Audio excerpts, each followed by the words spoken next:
All right, welcome back, everybody.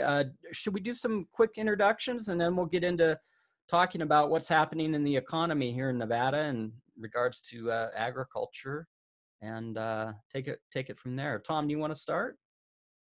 Okay, my name's Tom Harris. I'm a professor in economics and I'm director of the University Center for Economic Development at the University of Nevada, Reno.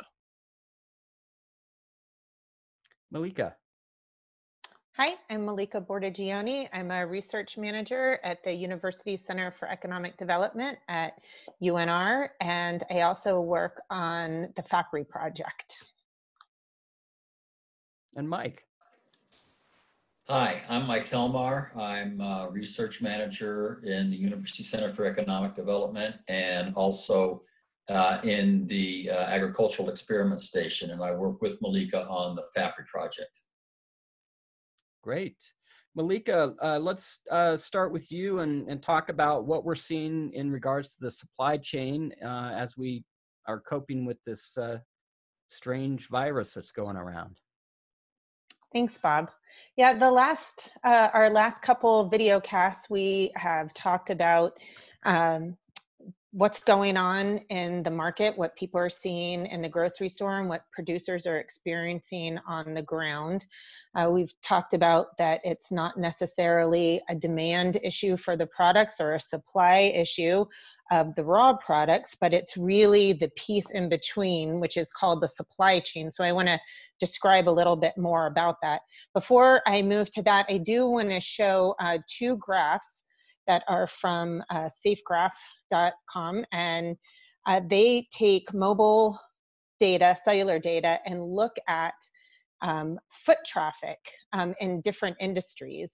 So here is an image of the foot traffic in supermarkets since the beginning of the year. You can see we were kind of cruising along, very similar. 2019 is the orange line, 2020 is the blue line, and then as we move into February, it drops down, and then we see a big spike right around the time that states were starting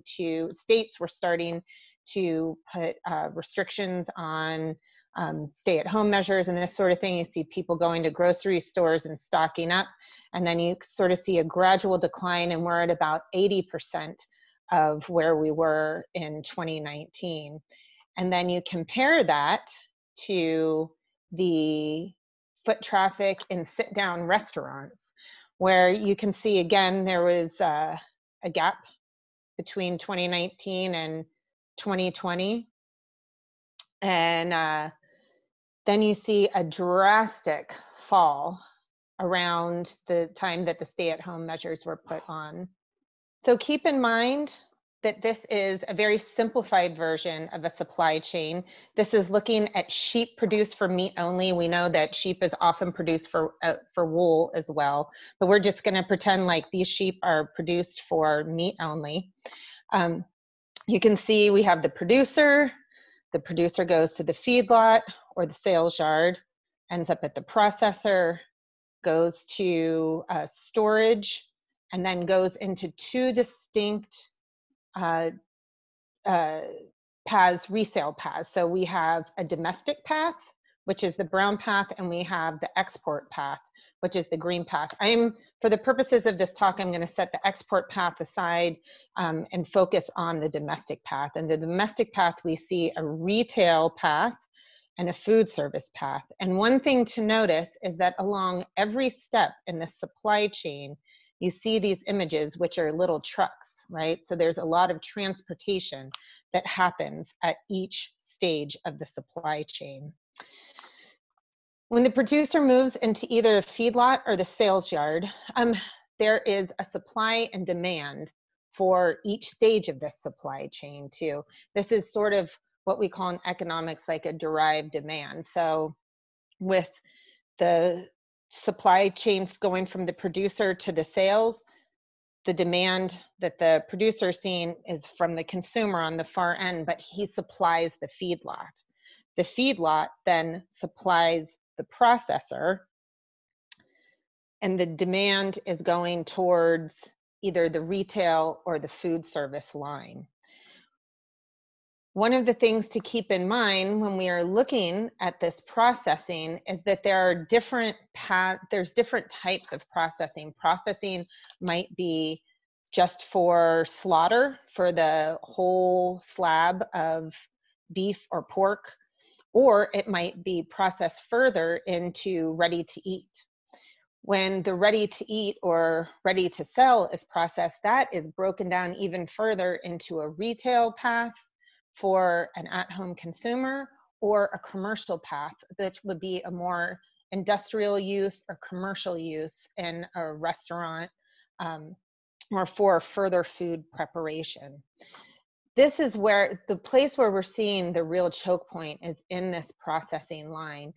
Many of these processors have a dedicated line that they have set up. So they're set up to either process just for that slab, just to do the slaughter, or they're processed to do the packaging. And then the ones that are set up to do the packaging are set up to either do smaller packages for retail or larger packages for the commercial side. Switching this type of processing is very time consuming. It's not something that can be done quickly overnight, and it's not done inexpensively either. These are it's almost a type of high-tech manufacturing where you have machines that are built and dedicated to packaging a certain size for a certain end-line consumer. This choke point in the processor is where we're really seeing the differences in the prices that the producers are receiving when they funnel into the processor and what the consumer is paying on the outside. Taking all of the processors offline that were supplying commercial takes a lot of capacity out of the processing portion of the supply chain. That supply chain then backs up on the producer side as they're not able to supply as many animals through to the processor, and things back up on that side. At the same time, we are not seeing the commercial has not come back yet during this COVID crisis. So everything's having to go through the retail. And as everyone is aware, there's a very high demand for many cuts of meat at the retail level. And so we're seeing a shortage there. That's creating a real price differential between the producer supplying the processor and the demand that's coming in from the retail side. Further complicating this supply chain is all of the transportation that happens from the producer to the feedlot to the processor to the different retail, and finally to the consumer. We have transportation that's down because of travel restrictions, because of illnesses. We also have a lot of processing plants we see in the Midwest, such as Iowa, that they are backed up because they're specific to different logistics hubs and distribution. And this is really what is causing a lot of the challenges in what our supply chain is. And with that, I will pass it off to Mike to talk a little bit more about how this impacts Nevada specifically. Take it away, Mike. Thanks, Malieka. Thanks, Bob. We're going to talk a little bit about how things are going on in Nevada. Now, one thing we need to remember is that Nevada agricultural production and revenues from agriculture are more dependent on national and international markets than they are on the domestic market. For our beef, maybe not quite as much for our, well, of course, for our fluid milk, not. That's always a local market thing. But for our processed milk, for our lamb and wool, those things are very, very much dependent on national and international markets. The hay market, of course, we do export some into California and some overseas as well, but most of our hay, although it is consumed domestically, it basically is for feeding those animals and getting the milk that we need to process, that we ship out of state anyway. So even the hay markets are very much dependent on national and international markets. I'm going to start off by talking about some feeder steers.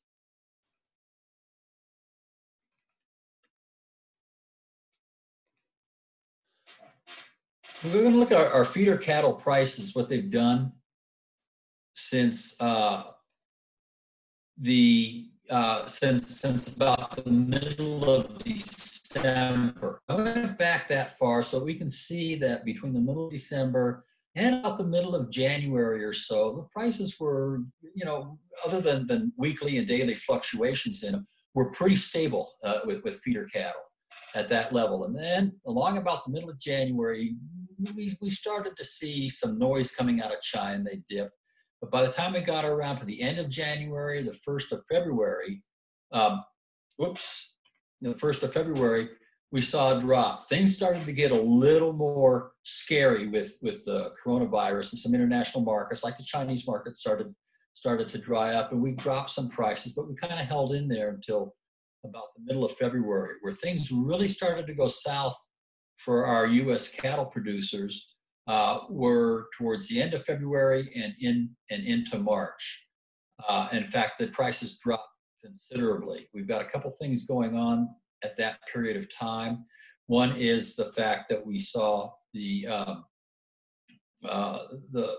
began to stay in place at home, and the demand, as Malieka was saying, wasn't being met, and so that means that the cattle were kind of being backed up into the top end of the supply chain, which is, you know, towards the producer side, and that kind of pushed those feeder cattle prices down, while the retail prices, as Malieka said, were going up, and then they fluctuated a little bit. The market was trying to feel its way out, see what was going to happen with it, where the supplies were going to go, and they popped up a little bit by about the middle of March, but then they dropped quite a bit as we got into the early April, and they've come back up and kind of stabilized in the last few weeks. I just want to make a short comment about that. Are we into a period where we've stabilized, where the allocation or the rationing of the resources is getting at least consistent among all places? Or are we ready for another drop? Have we hit the bottom that we're going to be at? There are a couple of things that suggest that maybe that's not the case. Processors are still closing, even though this is somewhat offset by a few other plants that are opening, at least on a limited place in both the pork and the beef industries. So I don't know that these have found a bottom unless more of the plants reopen. But if we say they have found a bottom, that's maybe an optimistic statement, and I think we want to put a limit on that. And one of the things is, at least very recently, we've seen that slaughter for cattle is down both week on week. You know, from a week ago, the slaughter at slaughter plants was down by about 2%, and it's down a lot year on year. Slaughter is down over 20% compared to the same time a year ago.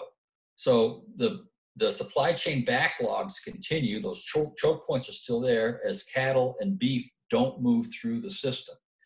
So that's what we're looking at right now. And we're now at this point in time, even though we've recovered some, we're still about 18 to 19% below the high point on this chart, which would have been at about early in 2020. We're still about 18% down on our feeder cattle prices.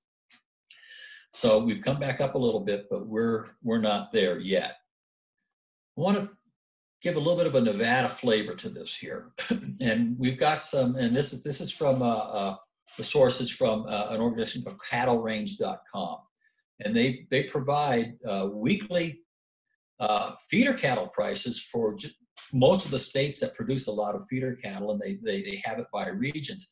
And they've got Nevada in here, which is really good because a lot of places don't carry Nevada prices. But I want to talk about this a little bit. And as you can see, the first set of bars here is this week, or it's actually late last week, is their last report. The purple bars are the average, like the national average feeder cattle prices, and the orange bars are Nevada. You can see that Nevada is consistently a little below the national average. And that's right, we are, because we don't process, or we don't feed a lot of cattle in this state. We ship them out. So we have a transportation cost to those major feeding areas in it. So we're always a little below the national average. And you can see that, you know, we talked a little bit about maybe we may have hit bottom, that we stabilized a little bit. This kind of implies maybe that too. So you can see the this week prices are actually have come up about 1% from last week. But though we're down from a month ago, so maybe we stabilized. But here's what I want to show everybody is the year ago prices. We are down substantially from a year ago at about 20 or so bucks per hundredweight for cattle across the board, both nationally and for Nevada. You know, like I said, Nevada follows the national averages very much. This is a period of time when we had expected those cattle prices to be consistent with what they were a year ago. We were kind of towards the top of that price cycle, maybe even a little above in 2020 is the top point of our price cycle. But you can see that we're not there. We're well below that. And then we go back to the 5-year average, and that 5-year average, and we don't have that number for Nevada, but I think the pattern suggests that even with the 5-year average, that we would be slightly below the national average. We're well below the 5-year average, and that's actually kind of where we would normally be this year is at the 5-year average. So you can see that we're off by 16, 18%, 20% on our cattle prices. So this is what it looks like, not only in the last few months, but this is kind of gives us a medium-term and a long-term view of our cattle prices. This should have been a good year for our cattle producers, but because of the coronavirus, they're going to be hurting real badly, maybe much or worse than they were in 2016, which was the bottom of that price cycle. So that's the situation that we're in right now. I want to then turn and talk a little bit about the milk prices that we've talked about, and this goes back. This has got the same dates as the similar chart for feeder steer prices. It goes from about the middle of December up to this time, just yesterday or the day before. And you can see that it's kind of had the same time period where it showed big drops, long about the beginning of the year, and then it moved into early March and it dropped again. But what's happened in early April is our milk prices have fallen right off a cliff. We're down about $6 per hundredweight from where we were at the beginning of the year, and that's 30 some odd % in milk prices. So what's driving that? Well, we've got a couple of or several paths that milk can take. One, of course, is the local demand from consumer demand for fluid milk, for our bottlers and things of that nature. And I'm still drinking as much milk as I did before, and many people are. However, we've got things like some of the institutional demand for milk. The schools that ran breakfast and lunch menus, they're not feeding them. I know that the schools are saying we're open for the kids. They can come by and pick up stuff, but the kids aren't driving, but their parents aren't. The parents aren't taking advantage of that to a very large extent. So that's a big demand. Other things like ice cream out at fast food places and things like that. That demand is well down. I haven't gotten to go get my Dairy Queen Blizzard, so I'm not able to do that. And whatever products that you like. So that sort of demand is down as well. But having said that, you'd think that there would be plenty of fluid milk on hand. If you go to the grocery store, and about the last time I went to the grocery store about a week and a half ago, it was limiting, at least in the store that I go to, it was limiting milk was 1 per customer. The other day that I went about 10 days apart, there was no longer a limit on that milk, so it seems like that may have been alleviated. We're getting supplies into the stores again. I don't know if it's across the board or not, but there are some limits on that. They're keeping people from trying to hoard. Well, it's kind of hard to hoard milk because it's only got a shelf life. a few days shelf life. But that same feature means that people need to go back and buy milk more often, and apparently they're not quite doing that. And something similar has been happening with eggs too. So that's kind of the demand side of it. But if we look at the supply side of milk, if we can't move it through the bottlers, if they're not moving quite as much through because of the institutional loss, the manufacturers aren't moving as much through because the demand for those products has dried up to a certain extent. We have a whole lot of milk being produced. A dairy producer cannot decide not to milk his cows for a few days. They've just got to be milked every day. So that supply of milk is always going to be there. It's very, very inelastic. So he's got a whole bunch of milk sitting there, and not the demand for it. And this is what has caused that big drop, particularly in the last month, in the producer milk prices. There's very little he can do about it other than the things that we see in the news. So what are they? We've heard about milk being dumped in a lot of parts of the country. California has some producers that were for manufacturing, for cheese production. Their cheese demand has dried up on them. They've had to dump milk. I mean, a lot of milk. So there's milk dumping. And then in Nevada, anecdotally, I've heard that there have been a few producers who have reduced herd size, have sold off some cows. That was a relatively small amount, what I heard about, but it's been a week or so since I've heard that, and I don't know if that's increased now. But those are efforts at reducing the supply that are going out there because the prices are so low. While producers if they're just dumping milk and still milking, they're still feeding those cows. If you're reducing the herd size, you're feeding a few less cows, and so you're helping your costs a little bit there. But the supply side is still running full bore, whereas the demand side is not. Now, so like I said, nationally, prices are off about $6 a hundredweight since the middle of December. That's a national thing. Now, again, anecdotally, what I've heard is that in Nevada, it hasn't been quite that bad because, particularly northern Nevada, because of our whole milk powder plant in Fallon and the fact that they've had contracts with producers that have guaranteed some prices in them. That can't go on forever. New contracts will be made. But it has helped our producers a little bit, although some of them have had to rationalize their milk production to a certain extent.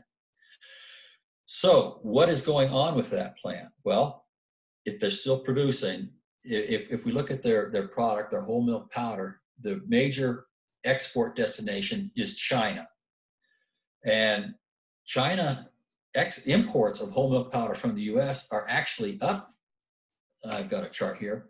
A little bit from a year ago. If you can see out the very last bar, the 2020 JF, that's a January to February. That's the amount of data that's there. So for this year, whereas the whole milk powder exports were close to zero a year ago, they're up to, if you were to seasonalize that, that would be about $6 million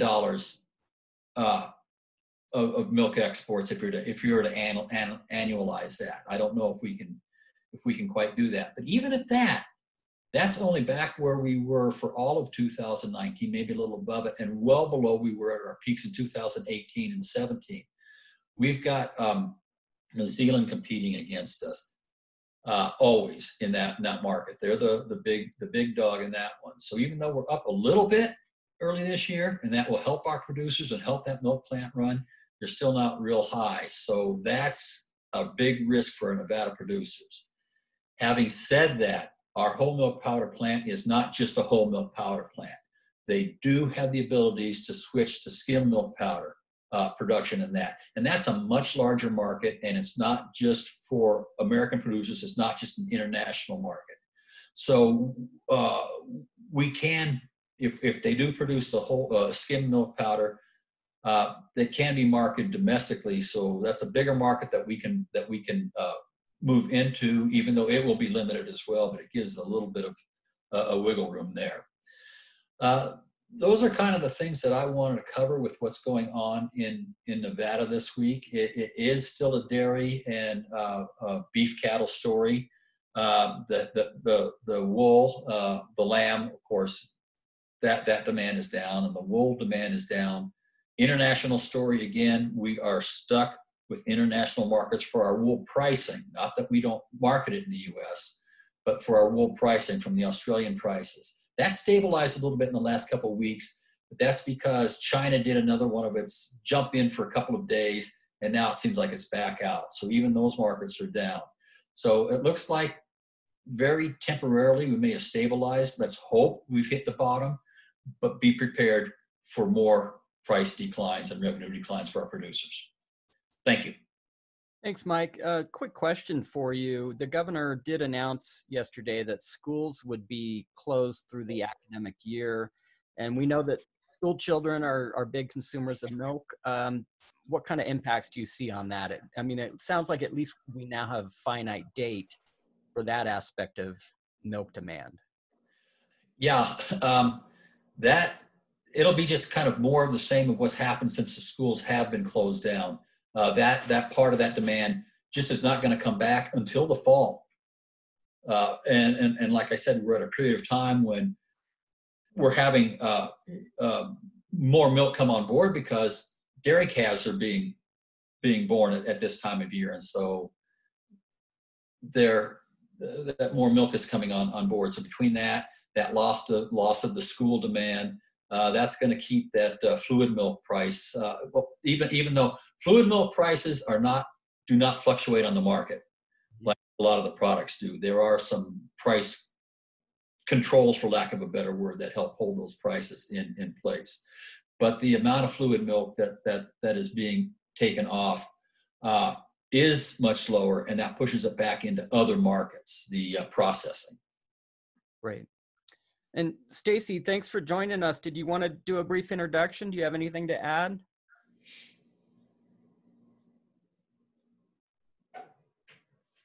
No, I don't. I just, I think I put in the chat questions that we continue to see those declines at the sale yard and cattle.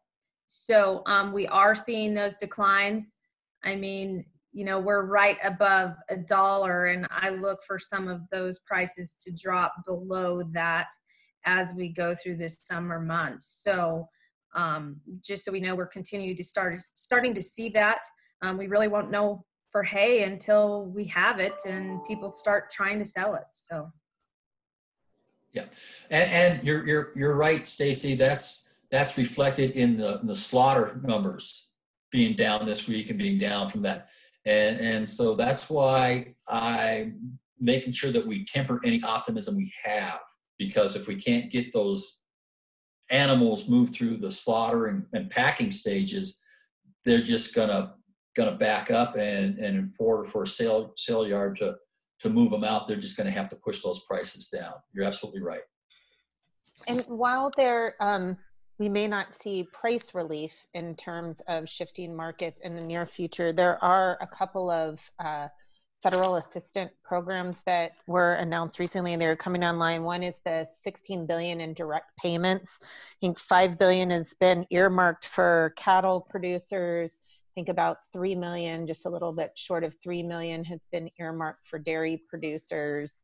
About 9 billion, I'm saying million, 9 billion for livestock industry in general. And then in addition to that, there's also 3 billion earmarked for a harvest box type program where they're going to buy meat, milk, and specialty crops or food crops from producers to supply to food banks and perhaps like school lunch programs and that sort of thing. Those things may not take place for a few more weeks though, so there is going to be a slight delay, but there will be some, at least hopefully a little bit of farm income relief in the near future. Also, hey Bob, I know Malieka's seen this thing they had in Purdue. There's there's been a lot of people sick in these major packing plants, which influence, and immigration is not going to be we're not going to see many people come in. Many plants are being closed and have to be sanitized and all that. But as a ready supply of labor in a lot of ag, they're really having some problems getting ag labor to work in the packing plants and even, pick crops. So that labor is going to be that. And even kind of all over, would any of us 10 years ago ever think oil will be selling for a negative $30 a barrel? It doesn't impact the ag sector, but it's an aurora that goes over the whole commodity market when you get things like that happening. And places like Alaska and Texas and Oklahoma, which have a lot of their state funds are from oil sales, which also are funds for schools, that's going to impact milk sales down the road because of that. So it's a whole lot of things going on at the same time. They're make us realize how everything's linked together in this production process, but also ag labor, which is going to be a big thing. Thank you all so much. Any final thoughts before we hang up for the day? Yeah, there's one other thing that I want to keep an eye on that I looked at last week or so, and I was surprised that it was still holding up, and that was the number of cattle on feed and cattle placements. They were still holding up from a year ago. If those feedlots, for example, aren't able to move cattle out, finished cattle out of it, there's only so much capacity there they have. When they reach that full capacity, there won't be the ability to put cattle on feed anymore. That pushes back on the feeder steers, those prices too. So if we can't move that stuff out of the feedlots and into the slaughterhouses, it's going to be another round of negative price pressure. Thank you all. Not always happy news, but at least we're getting some reliable information out there to make some hopefully informed choices in this weird time we live in. So thank you.